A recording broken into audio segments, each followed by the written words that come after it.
ఇది కరెక్ట్ కాదు సార్. ఇంకా కొనసాగింపుగా మీరు మాట్లాడుతున్న మాటలు, పోలీస్ స్టేషన్లో క్రిస్మస్ సెలబ్రేషన్ చేసుకుంటారు అంటే చేయకూడదు సార్, చేయనివ్వండి, తప్పేముంది. మీరు వెళ్ళలేదు గతంలో? మీరు గతంలో చాలా సందర్భాల్లో క్రిస్మస్ సెలబ్రేషన్స్లో పాల్గొన్నారు. మీరు క్రిస్మస్ సెలబ్రేషన్స్లో స్టేజీల మీద, బహిరంగ వేదికల మీద బైబిల్ కూడా చదివారు మీరు. దానివల్ల నష్టం లేదు కదా, తప్పేంటి సార్? పోలీస్ స్టేషన్లకి వెళ్ళి పోలీసులకి క్రిస్మస్ శుభాకాంక్షలు చెప్తారంటే చెప్పండి సార్, తప్పేముంది సార్? చెప్పకూడదా? అంటే క్రైస్తవులు ఎవరికి గ్రీటింగ్స్ చెప్పకూడదా, విషెస్ చెప్పకూడదా, హ్యాపీ క్రిస్మస్ అని ఎవరికి చెప్పకూడదా? మీరు ఏం చేస్తున్నారు సార్? మీ వ్యాఖ్యలను బట్టి క్రైస్తవులు పరాయి వాళ్ళు, అంటరాని వాళ్ళు అని చెప్తున్నారు. మీరు చెప్పకనే చెబుతున్నది ఏంటంటే క్రైస్తవులు అంటరాని వాళ్ళు క్రిస్మస్ విషెస్ చెప్పకూడదు, వాళ్ళు క్రిస్మస్ని ఎక్కడ సెలబ్రేట్ చేసుకోకూడదు, వాళ్ళు ఎక్కడ మత ప్రచారము చేయకూడదని మీరు అంత పెద్దవాళ్ళు, అంత అనుభవం మీరు చెప్పడం ఏంటి సార్?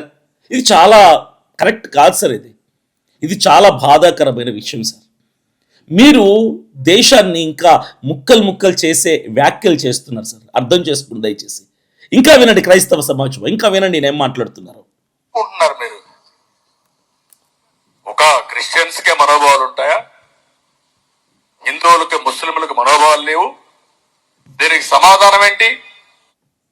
క్రిస్టియన్స్కే మనోభావాలు ఉంటాయి, హిందువులకి ముస్లింలకి మనోభావాలు ఉండవా అని ఇప్పుడు ఈ చంద్రబాబు నాయుడు గారు ఏం చేస్తున్నారంటే రెచ్చగొడుతున్నారు అనమాట.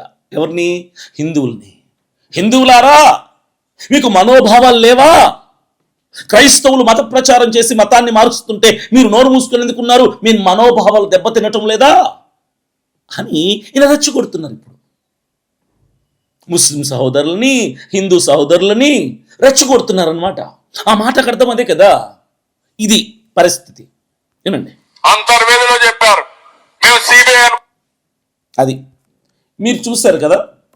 ఈ వీడియో మీకు ఫుల్గా ప్లే చేస్తున్న తర్వాత ఇంత స్పష్టంగా, ఇంత బహిరంగంగా క్రైస్తవుల మీద వివక్ష చూపిస్తుంటే, డిస్క్రిమినేషన్ చూపిస్తుంటే, క్రైస్తవ సమాజమా ఏం చేద్దాం, మనం ఏం చేద్దాం?